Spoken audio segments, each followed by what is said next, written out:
My name is Dr. Tushar Devras, and in the series of webinars, now today we are having the another very important topic with Dr. Donald Martin. That is the importance of the recommendations letter. This is a very important factor because many times the recommendation letters are very standard letters without having any specific information, but it plays a major role in the admissions part of it. And as you may be knowing, Dr. Donald Martin, those you are new to this part of it, he was the dean of admissions at University of Chicago, the Columbia University. Columbia, you may be knowing, is the Ivy League University, and University of Chicago, the Booth School of Business, is today the US News has ranked the #1 business school in the world. He has himself evaluated more than 125,000 applications till 2008 and had been given the admissions decision. So he knows in and out. He has gone through such a large number of letter of recommendations from the different students across the continent. He's also a avid writer. He has written a book, the Roadmap to Graduate Study. If anybody wants that book, we can freely ship that book to you also. He's also columnist at US News and World Report magazine, and has been traveled almost most of the countries in the world and taking the sessions with the students. So today he's going to talk about with what experience, such a vast experience while doing into the Ivy League and the Northwestern and Wheaton, where he was handling the students. So it will be a great sessions. You can go through the complete presentation and then you can start typing the questions in a question and answer tab. And at the end of the presentation, we will take the question and answer. Now I request Dr. Donald Martin to take over. Thank you so much, Dr. Dioris. It is a pleasure to be here with you and your students and colleagues once again. Thank you so much for giving me this incredible opportunity to work with you. For those of you that have not joined us until this time, welcome. And for those of you that are returning, welcome back. And it's been my pleasure to be working with Dr. Dioris and the Astute Academy team for over 10 years now. It's been a wonderful collaboration, and I'm so delighted and honored to have been asked to present this webinar series this year on many aspects of both the undergraduate and graduate application process. There's a lot to consider, as I'm sure you already know, and that's probably one of the reasons you joined us today. So I'm delighted that you're here. I also just wanted to re-emphasize what Dr. Dioris mentioned just before he turned the microphone over to me, and that is about questions. As Dr. Dioris knows, I love questions. That's my favorite part of my webinar many times, is being able to answer questions. And please know, there are no bad questions. There are no dumb questions. Whatever you want to know as we go along, please feel free to write your questions in the Q&A box here on this platform. And as he said, Dr. Dioris will go through these questions. And this has been a very enjoyable part of this entire process, is answering your questions. So please don't hesitate to write any questions down as we go along. Now, before we get into the agenda for the day, I want to introduce you to my colleague here with Grad School Roadmap, Ms. Deborah Zakarian. Ms. Deborah's been working with us for the past year. In fact, we got her to come back because she worked with us a few years ago with some graduate students. 100% of them got admitted to their program of choice, and we're glad to have her back again working with us here at Grad School Roadmap. So Ms. Deborah, thank you so much for joining us today. It's great to have you. Thank you, Dr. Don, and welcome to all of our webinar participants today. It's great to be back again. Wonderful. Okay, now what are we going to talk about today, folks? Well, I obviously am going to start off, if you've been with us for other webinars, this is not going to be new information for you. You might be able to do this part of the presentation as well as I. But we're going to talk about the biggest mistake prospective students make. Why do I talk about this in every single webinar that I ever give? And that's the truth. Any webinar that I give, this is always the first point I cover. And that's because it is such a huge mistake. And it is made over and over and over again. And one of the things among many that I've appreciated about working with Dr. Dioris and his team is they fully agree about this 100%. So I will share what that is. Then we're going to delve into this whole issue of recommendation letters. And by the way, we're going to be doing a second part of this webinar for individuals that will actually be writing the letters of recommendation. We're going to do that a few months down the road. But just so you know, we're going to have an opportunity to speak directly with individuals that are going to do this. But for today, this webinar is for those of you who will be applying and be asking individuals to recommend you. We're going to talk about why this part of the process is so important. It is much more important than you may realize. So we want to talk about that right at the start. Then I'm going to share with you my thoughts on what is a good recommender. What makes someone an ideal recommender for you? Coaching your recommenders. This is very important that you be involved. Now, by coaching, please don't hear me saying that you should be writing those letters. That's not what I'm talking about. But I am talking about your making sure that you are providing them with all they need and providing them with enough information to help them in the preparation of their recommendation letters for you.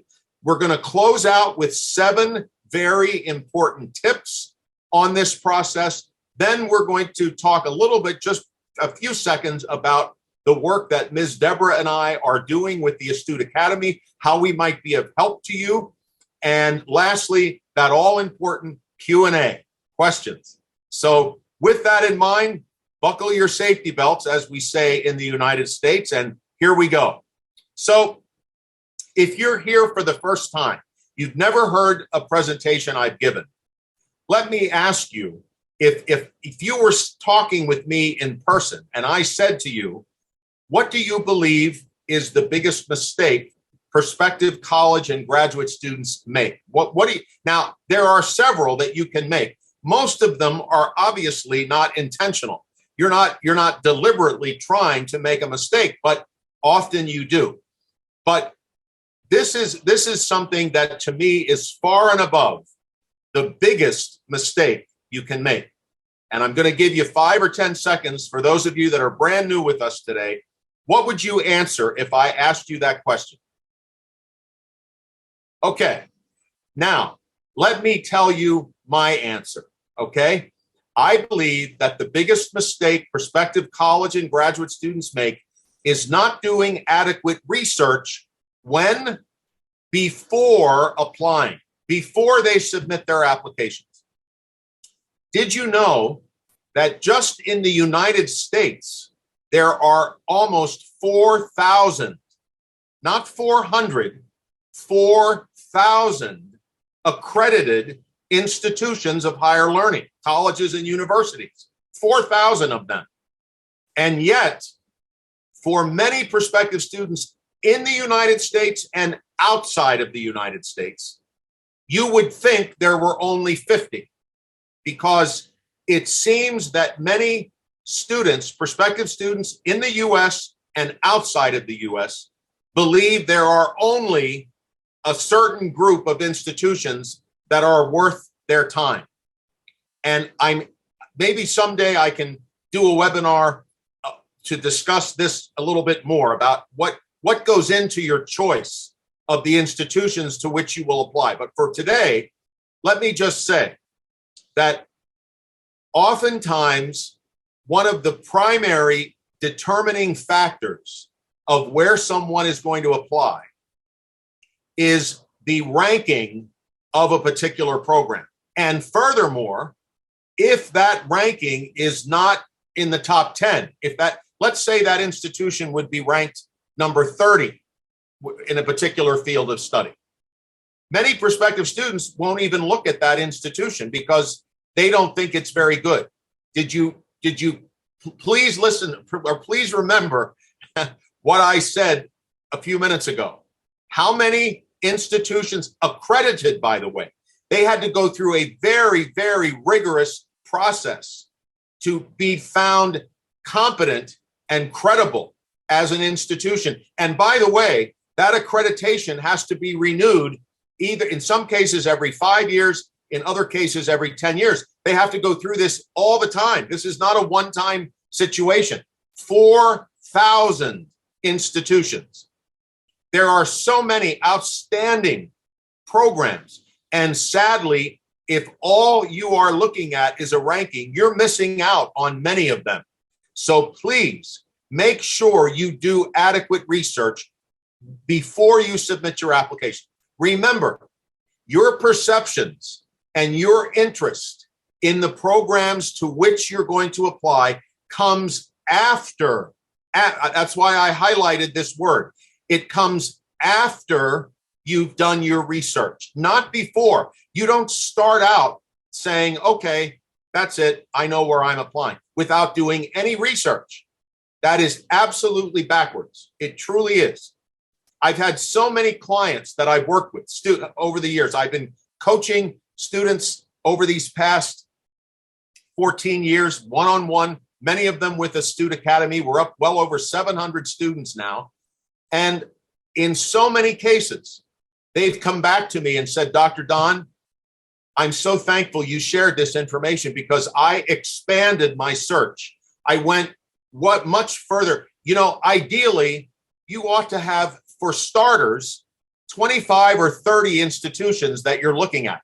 You're not going to apply to all of those. One of the things that I've been so pleased and honored to do for Dr. Dioris and the students at Astute Academy is shortlisting. I have done research. I'm doing it right now. I'll be doing some later today on programs for applicants that are working with Astute. Do you know how many, on average, how many institutions I suggest in those shortlists that an applicant at least take a look at? Sometimes as many as 40. On average, probably 20 or 30, but sometimes even more than that. That's how many. You should start wide. As we say, spread the net wide. And then once you've done your research, then you can narrow it down. So please, if you take nothing else away from this webinar today, I hope you'll take this. Please, please, please do your research. Okay, now let's move into the actual comments we want to talk about today regarding a recommendation letters. So first of all, if we're spending an entire webinar just on this topic, you might be wondering, why is this so important? Why have Astute and Grad School Roadmap and Dr. Don and Ms. Deborah, why have we decided that we want to present something this specific? Well, the first reason is, in all honesty, they provide the best opportunity to promote your candidacy. Now, yes, you want to put your best foot forward as an applicant. You want to share your accomplishments. You want to share your interest in these programs to which you're applying, of course. But there's a big difference between presenting yourself and promoting yourself. Those are two different things. You do want to present yourself confidently, honestly, completely. You want to do that, but you do not want to become arrogant or sound like you are and talking about all of your strong points and your strengths and how wonderful you are. Oh, no, no, no, no. Just this morning, I evaluated an email message draft from one of my clients overseas. They live overseas. And this document, what they were trying to do was request a special opportunity with the admissions committee. But the way they went about it, they would have been denied immediately based on how they prepared that request. So we spent some time together talking about that and what they might need to do to present the request in a very professional way, but not in a way that is self-promoting or overly arrogant. So who is it that really can tell the admissions committee, look, this is somebody you want to consider. This is somebody you want at your institution. That isn't you. You don't come out and in any way try to say that. You let your recommenders do it. They're the ones to promote you in that way and say, look, this person is outstanding. You would be remiss if you did not admit them. The second reason here, they add credibility now to what you have presented in your resume, in your essays, where you've let the committee know about your background, about your accomplishments. You've answered the essay questions they've asked of you to the best of your ability. And now your recommenders, it's like icing on the cake. They come across, and what they say, hopefully, will add credibility to what you have already provided and to what the admissions committee has already seen. A third reason, this is really, as Dr. Dioris mentioned earlier in his introduction, in the years that I was a dean of admissions at Wheaton, Northwestern, University of Chicago, Columbia, during that 28-year period, I evaluated at least 125,000 applications. Okay? Now, keeping in mind that most schools require 2 letters of recommendation, but others require 3. So let's just say I evaluated 125,000 applications. That means at least 300,000 letters of recommendation. Did you hear me? That's over 250,000 letters of recommendation I read during that 28-year period. And do you know, in my experience, 90 to 95% of them, tens of thousands, were absolutely useless. They were meaningless. Why? The recommender did not help. Sometimes they wrote 2 sentences. Sometimes they didn't even address they just said, hello, I recommend this student sincerely. I couldn't believe it. I was stunned at how many times these letters of recommendation hurt an applicant much more than help them. So with that large percentage of recommendation letters not being very strong, when an admissions dean like myself, when I see a good one, that's going to help your candidacy move up. It'll help you stand out. That's why this is so important, because usually most letters of recommendation are not helpful. And by the way, as I said earlier, we're going to have a session with those individuals that would like to hear what we have to say about writing letters of recommendation. That's why we're going to do this later on for them. So just know that what I'll be sharing with you, especially on this point today, I will be sharing with them down the road. All right, what's the next topic we want to discuss? Okay, so we just talked about the critical importance of letters of recommendation. Why do they help so much?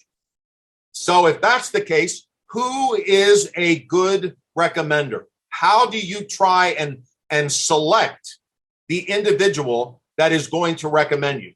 Well, basically, a good recommender is someone who knows you in 2 ways: long enough and well enough to provide the answers and the information that the admissions committee is requesting in an honest fashion and in a credible fashion.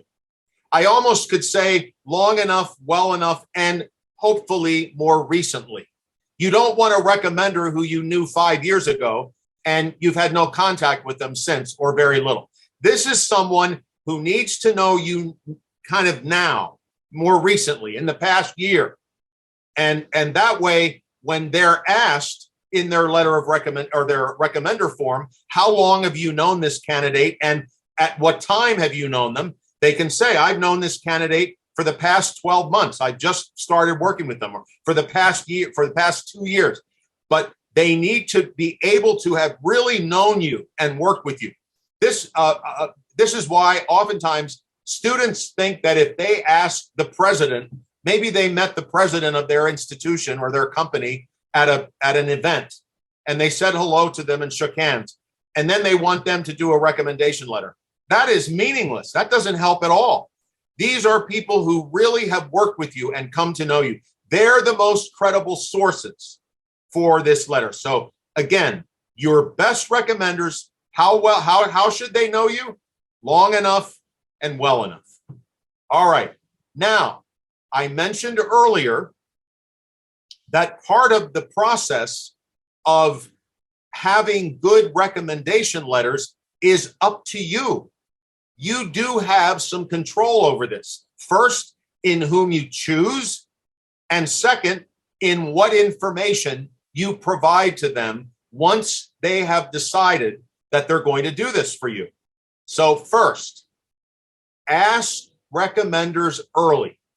Let's say you have a deadline, an application deadline. If you're applying this year, maybe you have a deadline of November 1st coming up fairly soon, or maybe December 1st or January.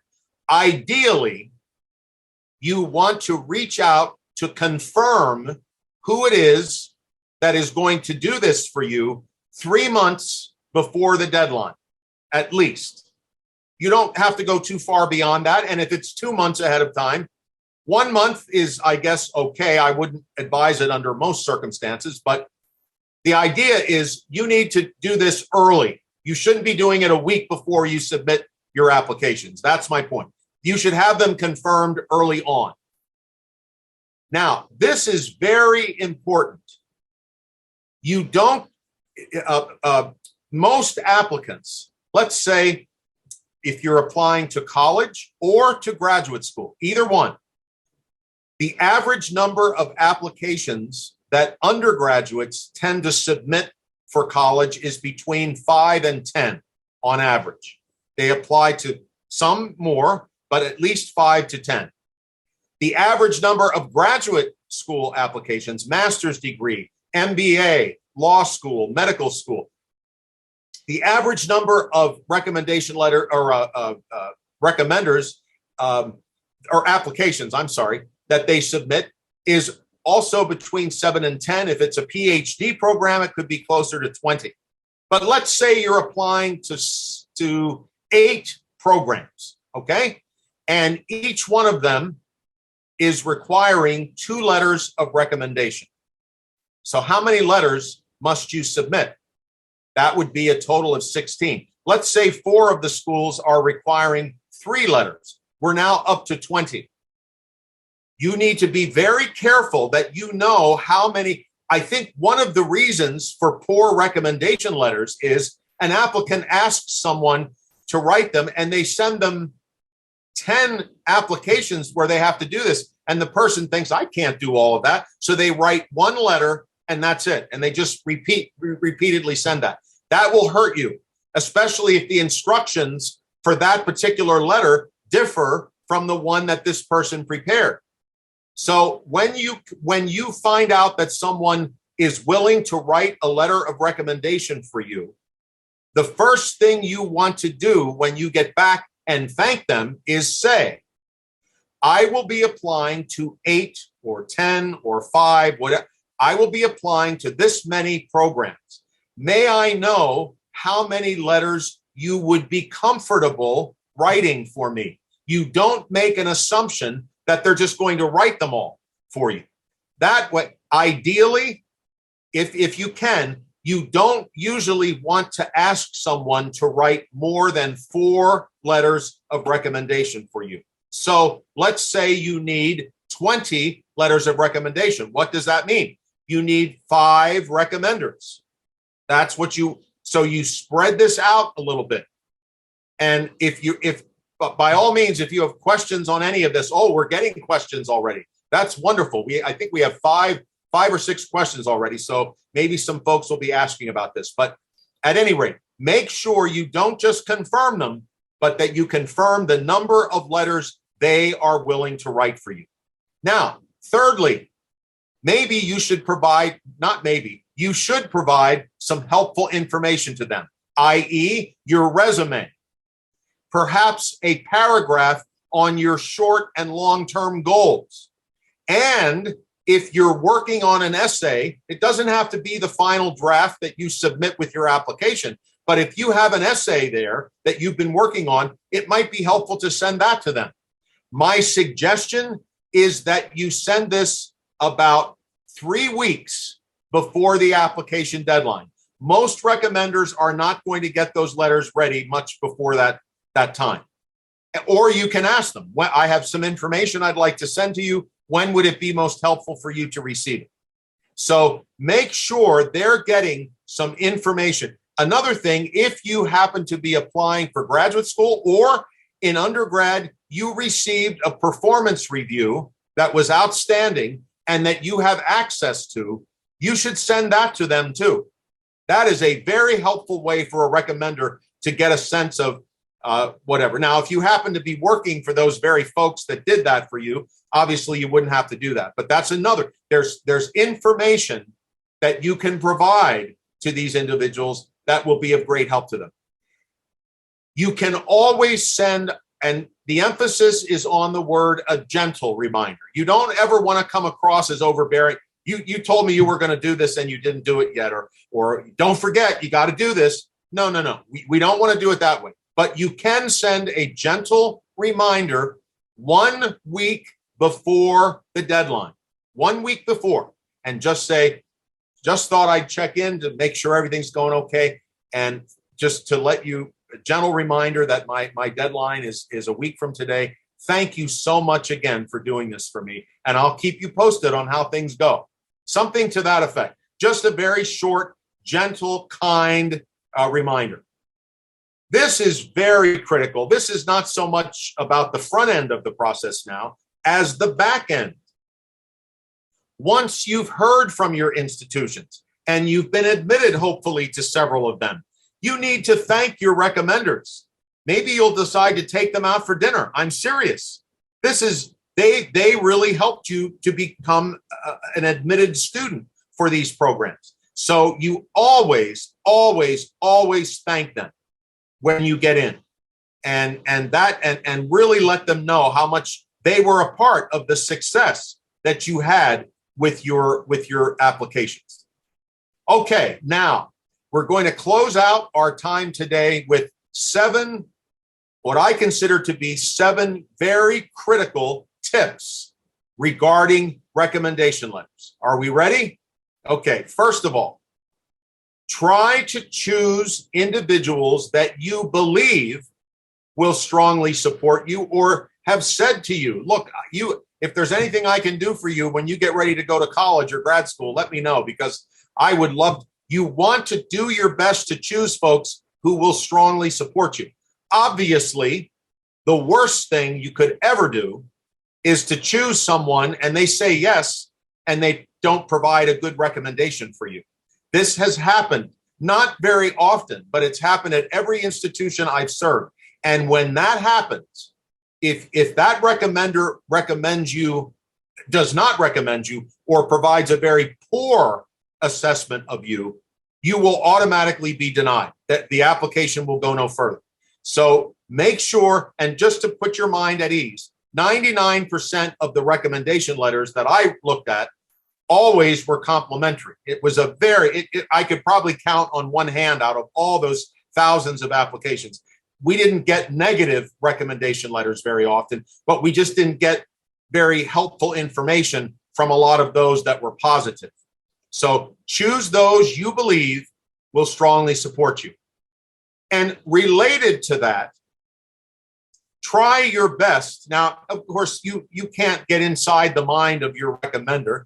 You can't completely understand how they're going to approach this, but you want to try and make sure that those you are asking to help you are going to take this seriously, that this is not, that they tend to be an individual that you've found to be committed, to honor their commitments, to be a person of their word.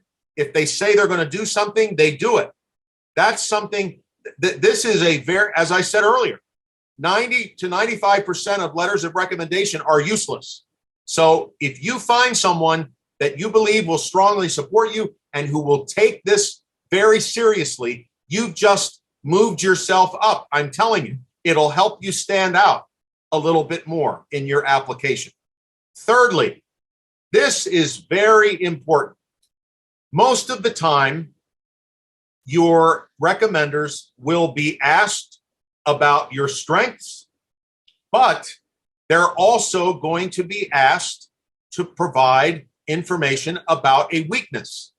And I think when this comes up in interviews, applicants get very nervous that if they say something about a weakness, that they're going to automatically be denied.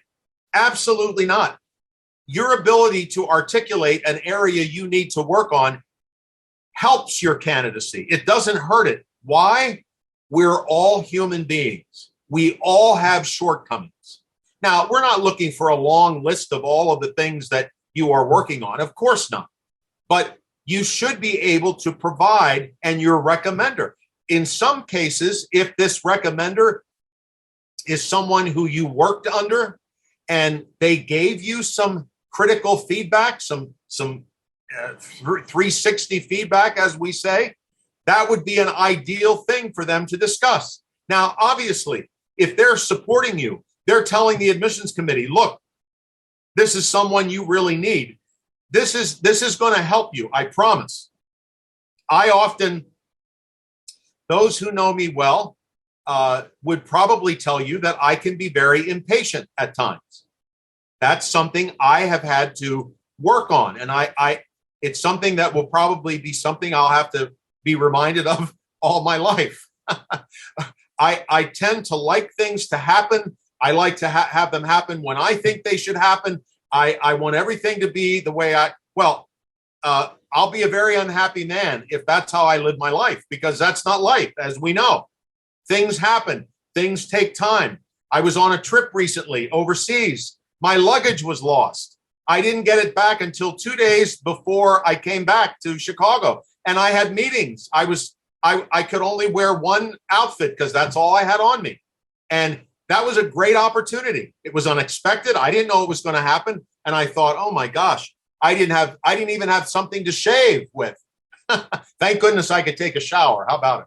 But the point is, I had to make a decision. How am I going to deal with this? I didn't expect it. I don't like it. It's not ideal. It took me 2 hours to wait in line just to make the claim that my luggage was not there. It was a very long, and when I got my luggage, it was broken.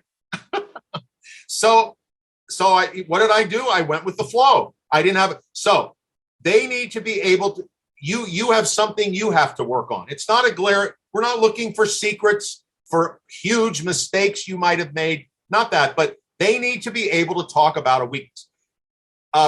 Another very important component of this is that you need to waive your right to see these letters. You're going to be asked in the application, do you want to see these letters, or do you waive your right to see them? You always, always, always waive your right to see the letters. Why? If you don't, it's going to appear to the admissions committee that you're afraid of what the recommender is going to say. Therefore, you're telling them, well, I'll be seeing your letters. Oh, no.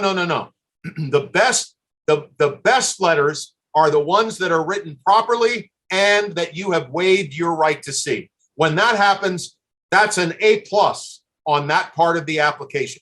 You always, always, always do not indicate that you're planning to look at those letters. You want to waive your right to see them. This is very important, this next point. Recommenders need to prepare their own letters of recommendation. This is not something the applicant does, but rather the recommender. If you have any further questions about this, please feel free to put it in the Q&A box or reach out to me or Dr. Dioris at a later time. we can talk about this more with you, but they need to write their own letter. Now, might they need some help? Might they want someone to maybe take a look at their letters? We're certainly able to do that. I have many of my coaching students who have referred their recommenders to me, and in a confidential manner, I have looked at their recommendation letters and gave them feedback. Obviously, the goal is to help them prepare the very best letter they can for you. So, but if it would ever be found out, and admissions committees are very good at doing this, if it's discovered that you wrote your own letters of recommendation, you will be denied absolutely immediately, no questions asked. And oftentimes, if that happens, that admissions office will send out messages to colleagues in admissions of other institutions in their general area of study and in their general level of competitiveness. And they'll say, look, be on the lookout for this applicant. They wrote their own letters of recommendation. I used to do this at Chicago Booth, at Columbia. If we found this out, we alerted our colleagues of that applicant. So don't take this chance. Let them write their letters, and if they need help, send them to us. We will gladly work with them. I've done this countless numbers of times in my work with prospective students. Number 6, we just talked about being able to talk about a weakness, but let me also mention this. They are obviously going to be asked to discuss your strengths. They might be asked, for instance, what are 2 primary strengths of this applicant? What are they? Well, they obviously are going to need to say what they are, but they don't stop there. This is where many letters of recommendation fall short. The recommender just says, let's say that I'm the applicant, and the recommender says, Dr. Don is, he's very organized and he's very reliable. I know that if I ask him to do something, he'll do it or something. Okay, that's great. That's nice to hear. But how do you know that? What are examples of these strengths that you're presenting? Reliability, or very, very prompt and organized. How do you know that? They don't only need to give you the compliments. They need to explain how they came to decide that that's the compliment they wanted to provide. So very important again. They must provide examples of strengths, and they must be able to talk about a weakness. Now, before I provide the final tip here, I'm going to mention one other thing that I will in the future be adding to this presentation that just came to my mind. Sometimes in a letter of recommendation, they're going to offer a grid to the recommender. And this grid will contain character qualities or traits that they would like the recommender to evaluate, such as teamwork ability, communication skills, intelligence, motivation, integrity, whatever it is, honesty. They're going to ask the recommender to rate you on these traits. And there will be some boxes that will say superior, outstanding, good, fair, poor, something like that. Now, obviously, you do not want a recommender who's going to rate you fair or poor on any of these, but nor do you want a recommender who is going to rate you superior on all of them. What does that look like to someone like myself, a dean of admissions, who's looking at this? It's going to look like that person never gave this any other thought. They just looked at what was the best box to check, and they went down the list and checked all of them. Superior. No one is superior on everything. Not Dr. Dioris, not myself, not Ms. Deborah, nobody. We all have our strengths and our weaknesses. That's part of the human condition. So you're not hurting yourself, or they're not going to hurt you by having some boxes that are superior, some boxes that are outstanding, and even some boxes that are good. That's absolutely fine. If it's a straight line superior, if I would see that, I didn't read the rest of that recommendation. I knew that recommender, that's another major mistake. They don't provide examples. They don't discuss weaknesses. They fill out superior boxes on all of the qualities they're asked to evaluate. That continues to lessen the credibility of what they're doing. So that's something else to keep in mind. Lastly, please provide the number of letters that you are asked to provide. If it's 2, you provide 2. Now, many applicants feel as though if they could only write a 3rd letter, if they could only submit a 3rd one or a 4th one, or if they've been required to submit 3 and they need another one. If you believe that somehow one additional letter beyond the number that are required would help you in some way, that person could cover things that no one else could cover in a letter of recommendation, you would most likely be able to do that, but with one condition. You need to contact the admissions office and ask them if you can do that. You don't just make an assumption. If you don't do it that way, it looks like you just don't follow directions. And once again, that is going to hurt you.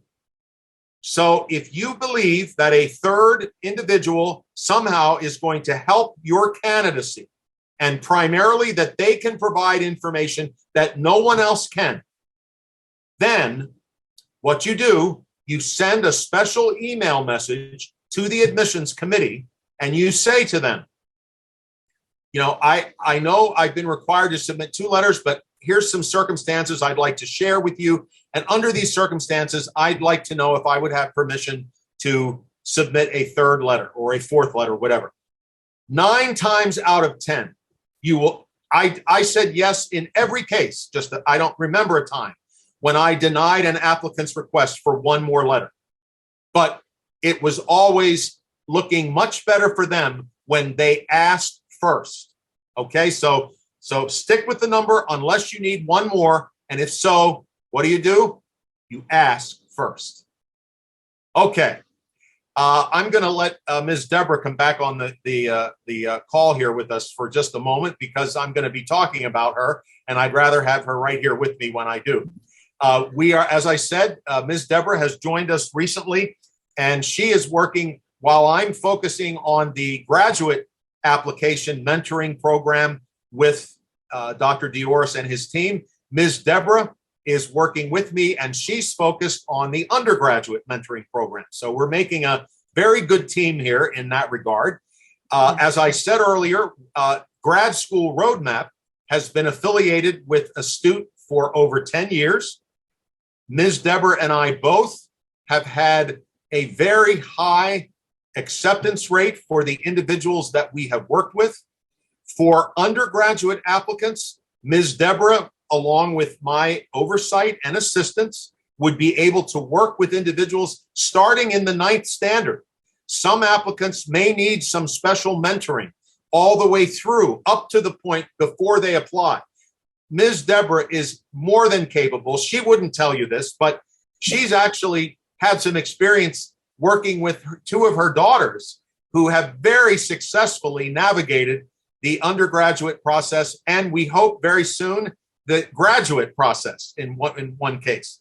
So she is very well equipped, and you're going to be hearing from Ms. Deborah in the coming months down the road. She's going to actually, when we are definitely doing an undergraduate mentoring webinar for Astute, Ms. Deborah will be partnering with me, and you'll actually get to hear a little more from her. She is such a tremendous addition to our team. I can't tell you how thrilled I am to have her here.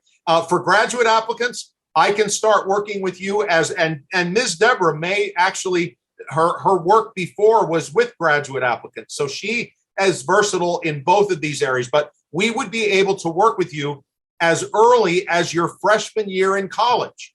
We can do this. We are capable. Maybe you would like some profiling. Maybe you would like to ask us, well, what can I do since I'm not ready to apply yet, to enhance my application when I do apply?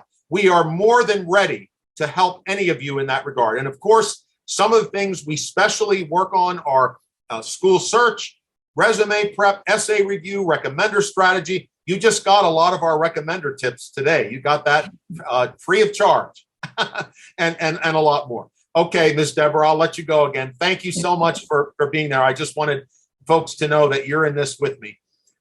So with that, we're coming up on, my word, we've been at this almost 50 minutes. I can't believe how fast the time went. And we have at least 10 questions already. This is wonderful. So I'm going to just say this. We wish all of you, wherever you are in your educational journey, so much success in your educational, your professional careers. We would welcome the chance to help you in any way that we can, starting with right now. I'm going to turn the microphone back over to Dr. Dioris to answer any of the questions that you have submitted, and don't keep them coming. We've got some time here. So Dr. Dioris, with that, thank you again for giving me this opportunity to share with your students today, and I will turn the microphone over to you now for questions.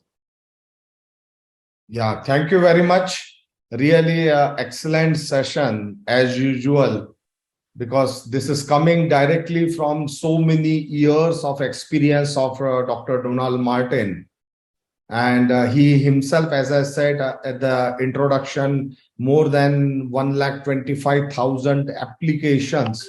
So maybe if you consider 2 letters of recommendations, maybe close to 250,000 letter of recommendations he has gone through. And this is really one of the most important factor in the admissions. Besides all other, we had different sessions into that.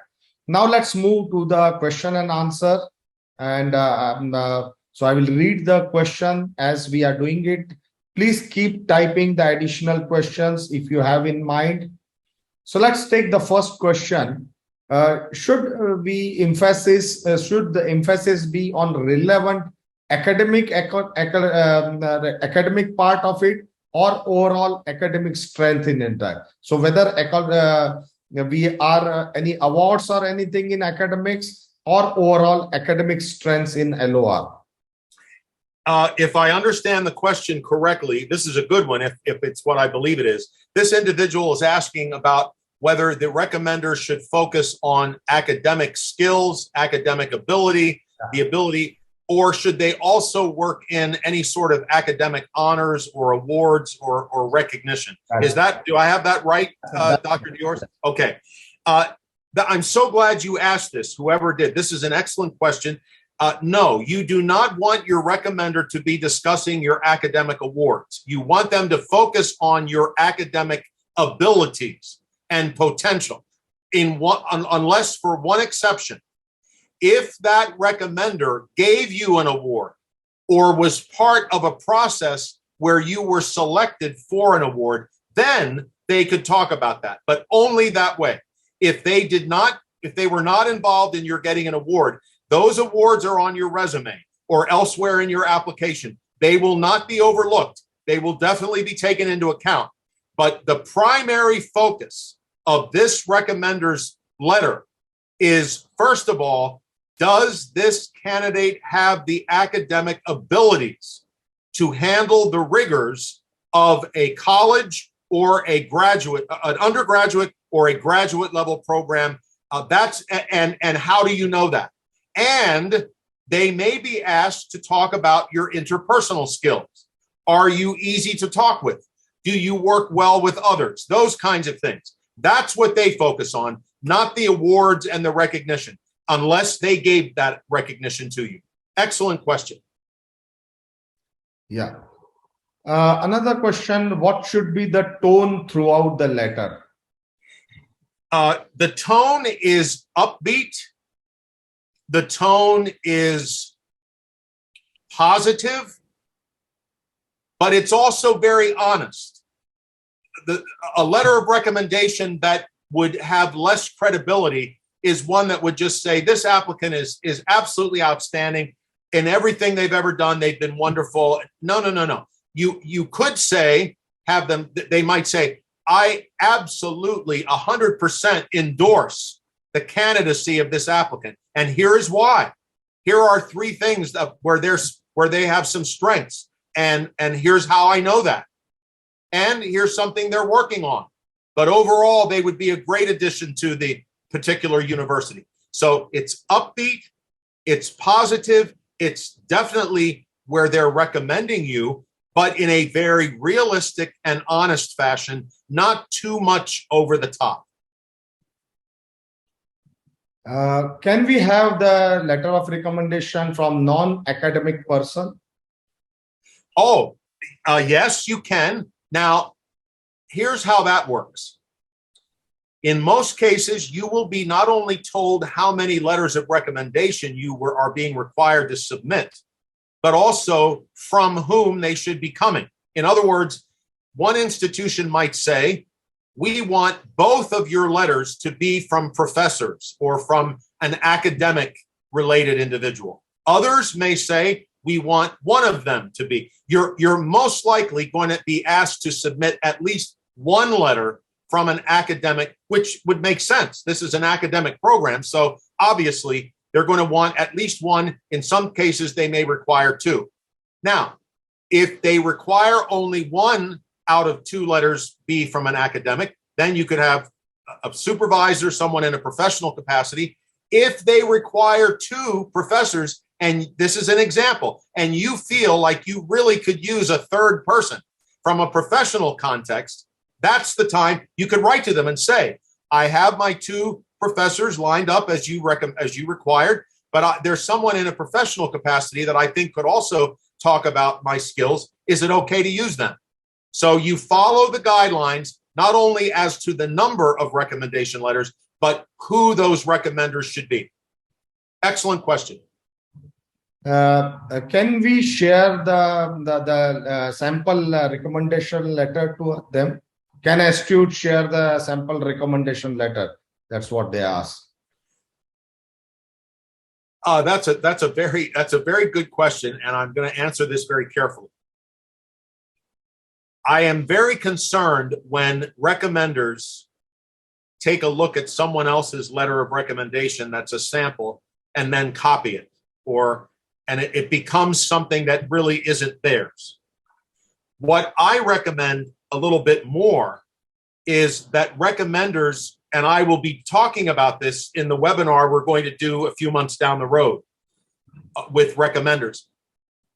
You want to cover certain things, but you definitely want to do that in your personality. So I'm a little less supportive of providing, just like one of the things I think is a great disservice to applicants is all of these websites that have, here is an essay from a candidate that got admitted. Well, do you know what? There's probably a similar essay out there from another candidate who was denied. I think it's very misleading. You need to write your own essays and then let someone help you with them, which is what we're happy to do. But the same thing with a recommender. They need to write in their style, and then if they need some help, we can offer that to them. So I'm not a big supporter of providing a template like that. Can I add something? Oh, please, absolutely. Yeah, so Astute is very, very clear that the genuinity of application has to be maintained. And letter of recommendation is a highly confidential. It is a views of the recommender. So we don't provide any sample letters. We will discourage, we will never provide any sample letters of recommendation. Let it be whatever the recommender would like to write it. We don't want even student to have a look at those letter of recommendation. It is a confidential information. Let's maintain. Even same thing we are doing with the essays part of it also. Let's all the essays, we are not copying one others. Let the person who you are, you should be projected. So we are very, very clear on this front. Excellent. Thank you so much. So what kind of information does the recommender need from the student for the LOR? I think we have already covered. I think we talked about this. Maybe this individual wasn't here for that part. Very quick. This is by the way, I believe Astute will make this webinar available if you would like to see it later. But very quickly, usually what you want to provide is your resume, perhaps a paragraph about your short and long-term goals. And if you are working on an essay, even though it's not finalized, you could still provide them with a copy of that. And if you have a performance review from someone that was very positive to which you were given access, you could let them take a look at that. Okay. Yeah. So there is another question. As you are explaining about LOR, according to you, which one is the mostly accepted by the admission committee? Long enough or well enough? Oh, that's a great question. Whoever asked that, Tushar, we should give them a scholarship. That's a very good question. I guess if I had to choose between the two, I would probably very slightly put well enough ahead of long enough. You can know someone for a longer period of time, but really not know them very well. But if, let's say, you've been working with someone for 3 months or 4 months, but you've been working with them every day, or you meet with them regularly, twice a week, 3 times a week, you're doing projects with them, and you've had a very intense association with them, that's something I would be interested in knowing about. The other thing is, hopefully, recommenders will remove themselves from this if they don't think they can do the good job for you. Hopefully, they're going to say, look, I just don't think I know you well enough yet. But if I had to err on which one, this is not like a huge difference, but well enough, slightly ahead of long enough. That was a great question. Yeah. Can we send the same letter of recommendations to all universities?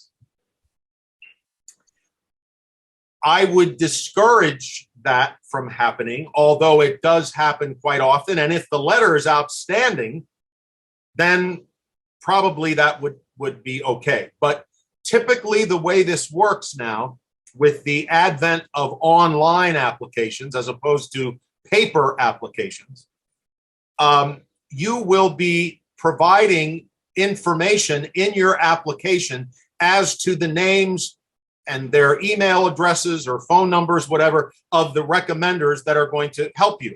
And then the admissions committee reaches out to them. And in my opinion, what I always have done when I've been asked to do a letter of recommendation, I personalize it a little bit to the institution. And I look at what it is they want me to talk about. I may have a general template of the recommendation letter that I will use, but I make some changes depending on what that institution is asking for. But don't be overly worried if the person you ask to do this submits a very similar letter to everyone, as long as that letter is well articulated. And in the case of the grid, however, they cannot write you superior on every box. Just remember that. How a letter of recommendation is evaluated? Well, the recommendation letters are part of your overall application.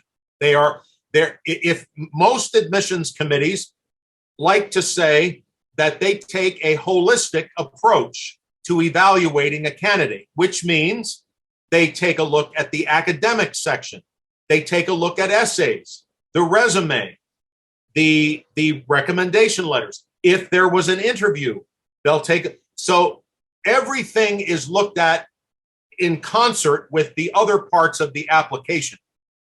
And so they will look at these just as they would something else. And again, where that recommendation letter is strong and outstanding, let's say, I meant to say extracurricular activities. That's another part of this that's involved. Where the recommendation letters are in that top 5%, they're outstanding.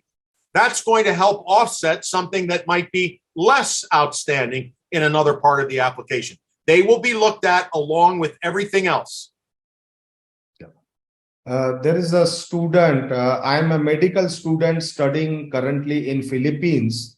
Yes. I will be returning back to India and then I will be applying for the residency in United States. So should I get a letter of recommendation from Philippines? And what should be the validity of those letter of recommendations? I don't think it would hurt for you to have a letter of recommendation with you from this experience. By the way, congratulations on your accomplishments. And yes, I think you could bring a letter with you. Now, keep in mind that if this person is asked to recommend you going forward for medical residency, they're going to have to submit a letter. You can't submit that letter for them. They would still have to submit that letter. But having had them go through that process of writing a letter for you is okay. But just remember, once you ask them to submit that letter for the application, that's one letter you don't see. They may change it a little bit, not in a bad way, but they may change it based on the requirements of the medical residency program. But anyway, and perhaps you're already familiar with the outstanding work that Astute Academy is doing in the medical residency area. I'll let Dr. Dioris mention that as he would like, but take a look at their website. They're doing phenomenal things in relation to physician associate programs and medical residency programs here in the US. Yeah, definitely we can get connected. What should be the language of the letter of recommendation? It should be artistic, creative, or a simple plain? That's a great question. And my answer to that would be the same as it would be if you were asking me what should the tone be of my essays? The tone needs to be authentic, honest, and in the personality of the recommender. They should not be anything else than themselves. There's no reason to be, you don't have, now, if you're a creative person and you like to write in a bit of a creative way, there's nothing wrong with that, but you don't need to do that. You are basically, and if you get too creative, that could deter from the value of the information you're providing. So you basically want to give them what they're asking for as if you were sitting with them in the room and answering these questions. Very authentic, very much yourself in your words, your personality, but focused on giving them all that they ask for from you. Yeah. Is there any validity period for the letter of recommendations? I'm sorry, is there any what? Validity period. Means if the letter, somebody has given 2 years back the letter of recommendation, can I use that letter today? If that's the most recent that you have, yes. But if they say in their letter that they haven't been in touch with you for 2 years, that they worked with you, say, from 2018 to 2020, but there's been no contact since, that's going to hurt you. These, as I said, remember when I was just asked whether I would say long enough and well enough? They need to know you well enough, and that tends to imply more recently. They may have known you 2 or 3 years ago, but 3 years is 2 years, 3 years is a long time. So they need to know you pretty recently before they take time to do this, or that could lessen their credibility.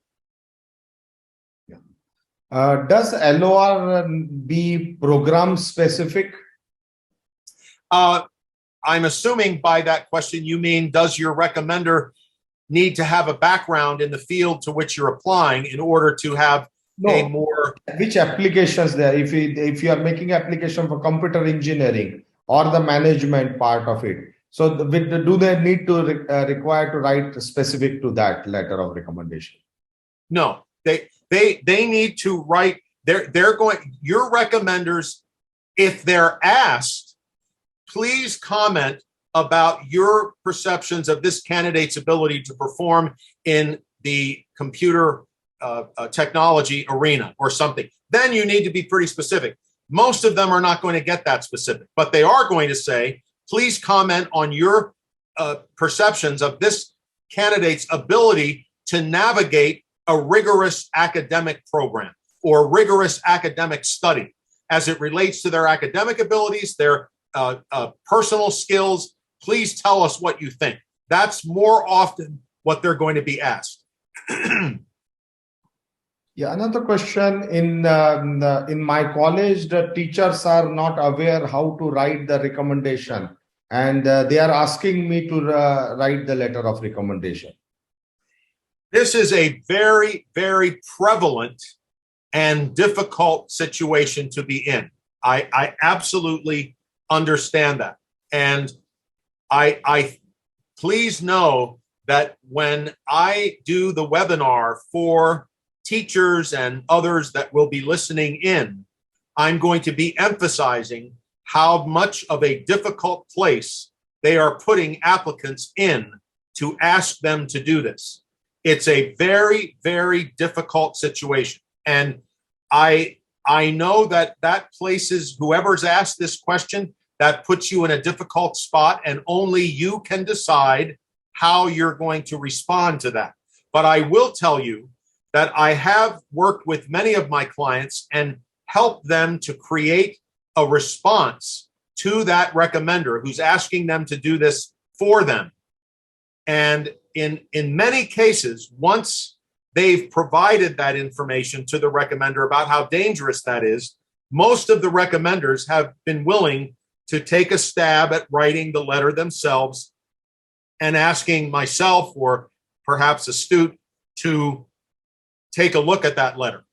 But if you are in a situation where there's no other option, this is either they're going to do this for you that way or they're not going to do it. Please feel free to reach out directly to Dr. Dioris or to myself. I know we would be more than willing to share with you more privately how we might suggest you navigate this. But it does happen, and I'm glad you raised the issue. It's a very difficult position that you've been put in. Yeah, I had one similar instance last year. And if you face as such problem, please speak to me. I can directly talk to that professor and tell them it is very, very critical that he should write the letter of recommendation. So we can convince the professors. Many times they feel this is an extra load onto them here in India and they want to avoid really writing it. But I can speak to them and request them, this is not, and we can give them the tips how to write it. And I have seen that they have written later on. It is not a most difficult part. We need to some part of convincing to be done. Absolutely. Excellent. Excellent. When to start asking for LORs and when to approach someone for the LORs? We also covered this. You may not have heard it if you joined a little bit later on, but ideally, you want to confirm your recommenders at least 3 months, certainly 2 months before the deadline. You don't want to wait until, certainly not in the last few weeks. That's way too late. Ideally, 3 months ahead of time. I'm working in the company. Is it okay if I take one LOR from the graduate from the college and 2 letter of recommendation from my company professionals? Once again, we did discuss this, but let me go over it again very quickly. If you are asked to provide, let's say, 2 letters of recommendation, and one of them is an academic and the other can be something else, then you have the freedom to have your professional colleagues write this letter for you.